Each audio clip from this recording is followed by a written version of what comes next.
hold that to the side, yeah. I get those goosebumps every time, yeah, when you're not around. Alright, you guys, it's your girl Veronica back with another video. I told y'all that I will be posting videos back to back. I'm sorry for not being posting videos. I've been going through a whole lot of stuff right now. Through the point I done lost my best friend over drama that I shouldn't even have got involved with. I'm not gonna get too much into that because that's, you know, personal business, and I told y'all that I'm not gonna, even though y'all are my family, I'm not gonna tell you all of that. I mean, like, that stuff hurt when you lose somebody that you start off with a close bond to the point, you know, hey, I think I like this dude, you have a crush on them, but after a couple days, weeks, months, or whatever pass by, you start catching feelings for this person. Then you only date for 2 days, and then you break it off. But at the end of the day, y'all still friends because you still text, and we make that clear that even though we're not dating anymore, we could be still friends, and we left it as that. But another situation came along, blah blah blah, this, blah blah blah, that, and then I just lost my best friend. But today I will be doing a little story time about my life history. Yes, I'm in the restroom because I cannot find no better lighting. So yeah. So if you hear any ambient stuff, just ignore that. Today I'm gonna start off by saying, matter of fact, I don't even know where to start, to be honest. I'm not going to tell all my business. You know, some people get on YouTube and just, you know, tell their whole business and then end up getting exposed for it. I'm going to start off about how my stepdad, which is the one who actually raised me, passed away March 8th. My stepdad, aka my dad, he passed away March the 8th. A day I will never forget. After he passed away, I feel like my life passed away. How he passed away, I really don't have no idea how he passed away, but this is how it happened. So we was going to the hospital for my grandmother, aka Mama. All her grandkids call her Mama. I had called her. You know, my dad had came and got me from school. Well, I was walking, you know, to her house because high school was right. Lufkin High School was right there, and her house was right there. So I was walking. So he saw me walking, so he picked me up and he was taking me to the house. So when we got there, she was already gone. So we were trying to rush get in the car. The only people who was in the car was me, my mom, and my dad. I was in the passenger seat. My dad was in the driver's seat, and my mom was in the back seat. Some of y'all be like, "Well, why the heck you was in the passenger seat? Or you not grown?" State of Texas, 18 is grown, and I had got in the front seat. I was supposed to be in the back seat, but I was too emotional. I don't like seeing my grandma going in to the hospital at all. I don't like seeing her in an ambulance at all. So I was too emotional as it is. I was rushing him, you know, hey, we need to hurry up and get there. If anything happened, I'm just gonna say forget everything, and you know, yeah, that part. And so then when we was heading to the hospital, and then I don't know exactly how we got on this other road between Brickshire's and Lufkin Barbecue, but we got on that road, and then the little side road. If you're from Lufkin, you know where I'm talking about at. But we got on that road, and then we was trying to turn into the turning lane. There was a truck that told us we can go. So when he told us to go, next thing you know, boom, a car out of nowhere hit on my side where the whole passenger door was caved in on me. To the point whenever the paramedics got there, they had to cut the door off. But rewind, whenever that all happened, I blanked out. I don't know exactly when did the car stop. I don't know when anything that happened. All I know is I didn't even see that car. All I know is a capuche happened. You know, as me being only 17 and in a bad car accident like that, that was just it of it, you know. No, I was 18. Take the law back. I was 18. I mean, I was 18, you know. Some people say I don't look 18, but you know. But, anyways, off topic. But when the car stopped, you know, some other people saw that what happened, and they came to help because they saw that I was real depressed. One guy said that he looked at me and I wasn't there. You know, I was just, to him it didn't look like I was breathing. So he hurried up and pushed the lady's car off of my door. And after he did that, he saw that I had a seatbelt. Luckily, I did have my seatbelt on, and to that, from all my years of not getting in the car without no seatbelt, that day I did have a seatbelt on because I don't know what guy was gonna do, but thank God I had my seatbelt on. But he came, the seatbelt was literally choking me around my neck right here. So he had to cut the seatbelt off. I was scared he was gonna cut me. Oh God, I was scared. But he cut the seatbelt off me so I can at least breathe a little bit. Then I looked over to my stepdad and I saw he wasn't breathing at all.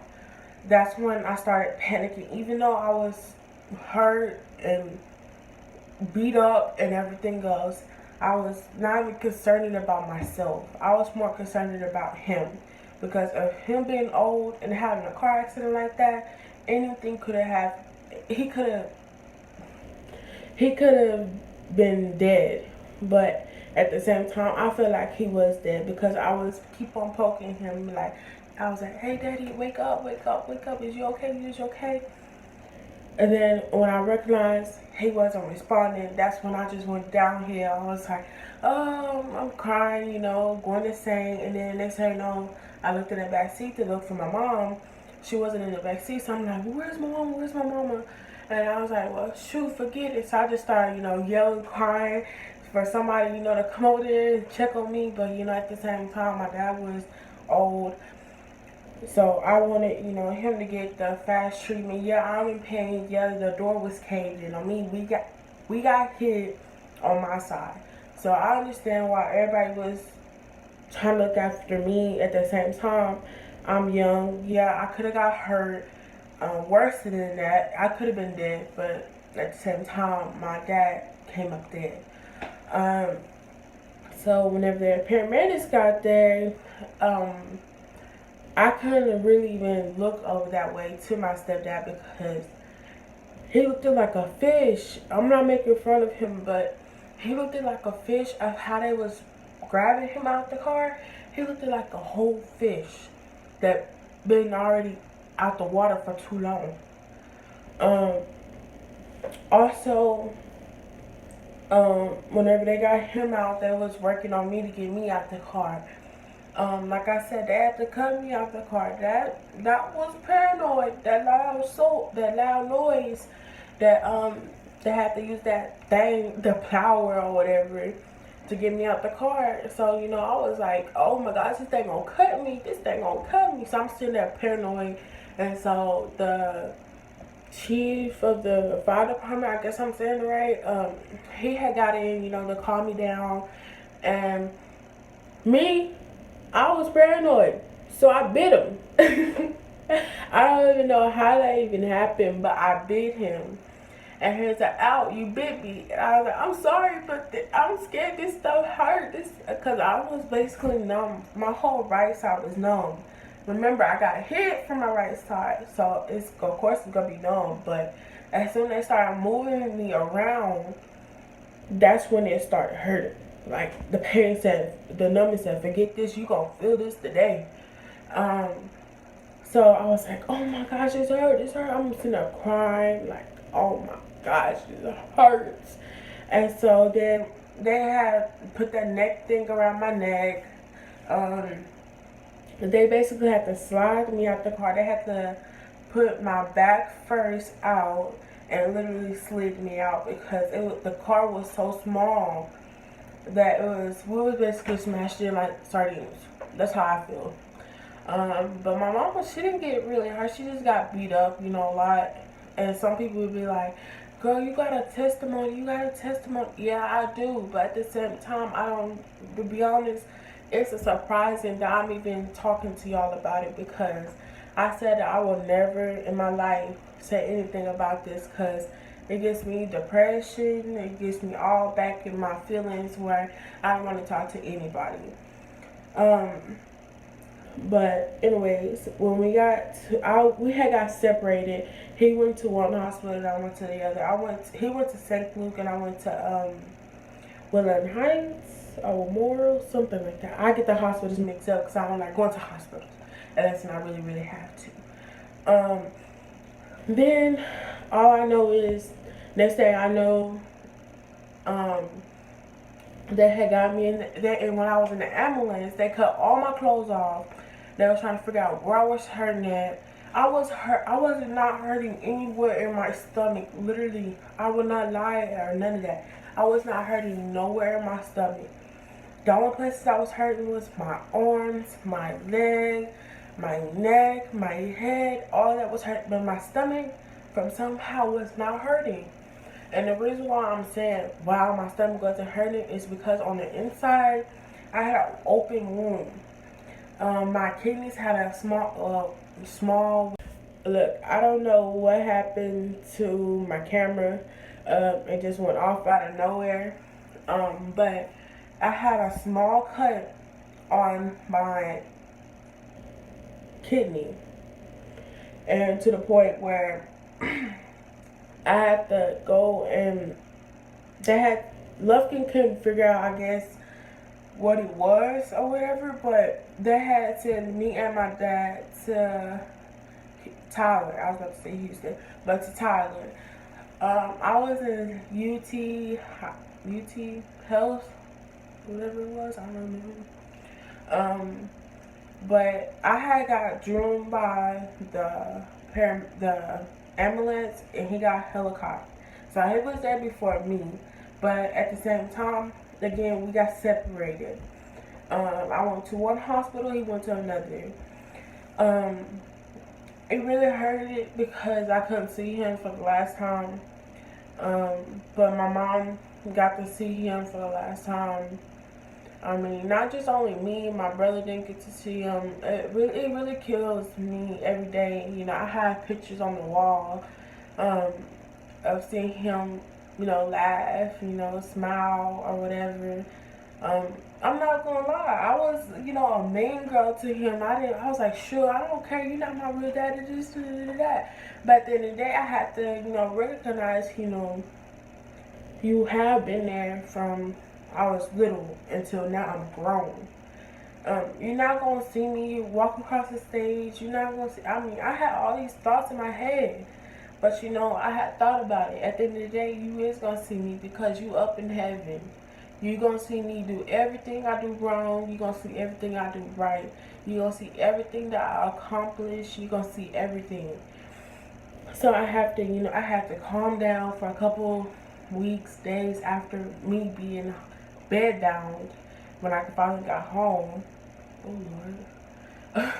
After I've been bed bound, I had to be homeschooled because of the point that I couldn't go to school. I couldn't sit down for a long period of time because the seats were so freaking. The seats is hard. If you go to Lufkin High School and if you subscribe, you know what I'm talking about. If they not hard to you, something serious wrong with you. I know I'm a freaking big girl, but heck, I was about to say something else, but shoot, them seats hurt, especially when your pelvis bone is pretty much broken and not there anymore. It's gonna be some pain, and then you gotta walk upstairs. You gotta do all that. Nah, not me. I'm not about to do all that. Sorry. So, at the end of the day, you know, at the point in time, you know, I had finally finished school from the 11th grade. Now I'm in the 12th grade. Um, but anyways, I'm happy that because at the end of the day, I was going to go to Stubblefield and say, forget this. I'm about to just graduate and rush through this because I don't want to be in school no more. I want to be a dropout. This, that. No.